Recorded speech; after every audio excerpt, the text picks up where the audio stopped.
മലയാള സിനിമയിൽ സ്ത്രീകൾ നേരിടുന്ന പ്രശ്നങ്ങൾ അക്കമിട്ട് നിരത്തുന്നതാണ് justice Hema committee report. Harish Peradi നമുക്കൊപ്പം ചേരുകയാണ്. വലിയ ഗുരുതരമായിട്ടുള്ളൊരു കണ്ടെത്തലുകൾ അതിൽ ഉൾപ്പെടുന്നു. ഒരു പവർ ഗ്രൂപ്പുണ്ട്, അതിൽ വിലക്കുണ്ട് പലരെയും. മാത്രമല്ല അടിസ്ഥാന സൗകര്യങ്ങൾ പോലും സ്ത്രീകൾക്ക് ഒരുക്കുന്നില്ല. ഇത് ശ്രദ്ധയിൽപ്പെട്ടിരുന്നു. തീർച്ചയായും. അതായത് ഇതിൽ നമുക്കറിയാം, ഈ ഹേമ കമ്മിറ്റി റിപ്പോർട്ടിൽ പരാമർശിക്കുന്ന വിഷയങ്ങളൊക്കെ പലപ്പോഴുമായിട്ട് നമ്മളൊക്കെ പറഞ്ഞു കേട്ടതും ചർച്ച ചെയ്യപ്പെടുന്നതുമായ വിഷയങ്ങളാണ്. അതിലല്ല നമുക്ക് അത്ഭുതം. പക്ഷേ ഹേമ കമ്മിറ്റി റിപ്പോർട്ടിൻ്റെ പ്രസക്തി, പ്രാധാന്യം എന്ന് പറയുന്നത് ഈ വിഷയങ്ങൾക്കൊക്കെ ഒരു ആധികാരികത കൈവന്നിരിക്കുന്നു എന്നുള്ളത്. സ്ത്രീകൾ ഇത്ര കാലമായിട്ട് ഉന്നയിച്ചു കൊണ്ടിരിക്കുന്ന വിഷയങ്ങൾക്ക് ഈ ഹേമ കമ്മിറ്റി റിപ്പോർട്ടിലൂടെ ഒരു ആധികാരിക സ്വഭാവം അതിന് കൈവന്നിരിക്കുന്നു. അതുകൊണ്ട് തന്നെ ഇനി ഉള്ള നടപടികൾക്കാണ് നമ്മളെല്ലാം കാത്തിരിക്കുന്നത്. സർക്കാർ ഇനി അടുത്ത നടപടികളിലേക്ക് എങ്ങനെ പോകും എന്നുള്ളതാണ് നമുക്ക് കൃത്യമായിട്ട് അറിയേണ്ട വിഷയം. ഇത് കേസെടുത്ത് മുന്നോട്ട് പോകണമെന്നൊരു അഭിപ്രായം പല കോണുകളിൽ നിന്നും ഉയരുന്നുണ്ട്. എങ്ങനെയാണതിന്? അതായത് എന്തൊക്കെയാണ് ഇതിൽ ഉന്നയിച്ചിരിക്കുന്ന വിഷയങ്ങൾ അടിസ്ഥാനമാക്കി സർക്കാർ എന്തൊക്കെ നടപടികളാണ് എടുക്കാൻ പോകുന്നതെന്നാണ് ആദ്യം പൊതുജനത്തിന് അറിയേണ്ടത്. കാരണം ഇതിൽ വയ്ക്കപ്പെട്ട പേജുകളുണ്ട്. എത്ര പേജുകളാണ്? സംതിങ് പേജ്, 70ഓളം പേജുകൾ മാറ്റിവെക്കപ്പെട്ടിട്ടുണ്ട്.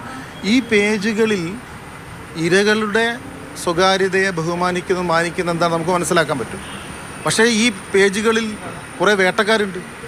ആ വേട്ടക്കാർക്കെതിരെ എന്ത് നടപടിയാണ് സർക്കാർ എടുക്കാൻ പോകുന്നത് നമുക്ക് അറിഞ്ഞേ പറ്റൂ. വേട്ടക്കാർക്കെതിരെ നടപടി വേണം.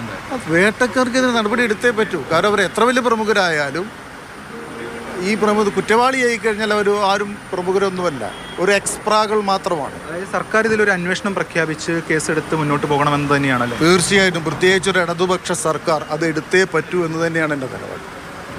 അമ്മ പോലെയുള്ള സംഘടനകൾ ഈ റിപ്പോർട്ടിൻ്റെ അടിസ്ഥാനത്തിൽ ഒരു പരിശോധനകൾക്കും കാര്യങ്ങൾക്കൊക്കെ വിധേയരാകേണ്ടതല്ലേ? തീർച്ചയായും.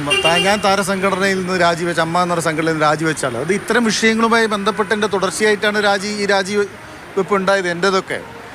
ഇനിയെങ്കിലും ഇവരൊക്കെ എന്താ ചെയ്യേണ്ടത്? അമ്മയെക്കുറിച്ചൊക്കെ ഒരുപാട് നല്ല മനുഷ്യർ, വ്യക്തിപരമായിട്ട് ഓരോരുത്തരും നമ്മളൊക്കെ വളരെ വേണ്ടപ്പെട്ട സൗഹൃദങ്ങൾ തന്നെയാണ്. പക്ഷേ അതേ സമയത്ത് ഇത്തരം പ്രശ്നങ്ങളെ ഒരു സംഘടന എന്ന നിലയ്ക്ക് അവർ അഡ്രസ്സ് ചെയ്യണം.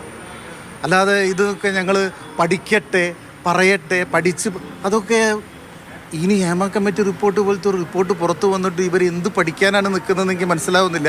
അതൊക്കെ പക്ക അശ്ലീലത്തരങ്ങളാണ്. അറ്റ്ലീസ്റ്റ് അത്തരം വർത്തമാനങ്ങളെങ്കിലും മാധ്യമങ്ങളോടും പൊതുസമൂഹത്തോടും പറയാതിരിക്കുക, മറിച്ച് ഇത്തരം വിഷയങ്ങളെ നേരിടുക, അഡ്രസ്സ് ചെയ്യുക. അതാണ് താരസംഘടനയൊക്കെ നട്ടലുണ്ടെങ്കിൽ ചെയ്യേണ്ടത്. താരസംഘടനകളും ഇക്കാര്യങ്ങൾ പരിശോധിച്ച് നടപടിയെടുക്കണം. അവരൊക്കെയല്ലേ ഇതിൻ്റെ സിനിമയ്ക്കുള്ളിൽ നടക്കുന്ന വിഷയങ്ങളാണല്ലോ പുറത്തേക്ക് വന്നിരിക്കുന്നത്. ഒരു പവർ ഗ്രൂപ്പിൻ്റെ കാര്യങ്ങളൊക്കെ അതിനകത്ത് പറയുക. തീർച്ചയായിട്ടും അത്തരം ആരോപണങ്ങളൊക്കെ അന്വേഷണ വിധേയമാക്കട്ടെ. അതാരാണ്, എന്താണെന്നൊക്കെ. തീർച്ചയായിട്ടും. ഹരീഷ് പേരടിയാണ് നമുക്കൊപ്പം ചേർന്നത്. വളരെ ശക്തമായ നിലപാടാണ് അദ്ദേഹം ഇപ്പോൾ നമ്മളോട് പങ്കുവച്ചിരിക്കുന്നത്. ക്യാമറമാൻ വിജേഷ് പുതുവാശ്ശേരിക്കൊപ്പം എസ് രാഗിൻ, മാതൃഭൂമി ന്യൂസ്, കൊച്ചി.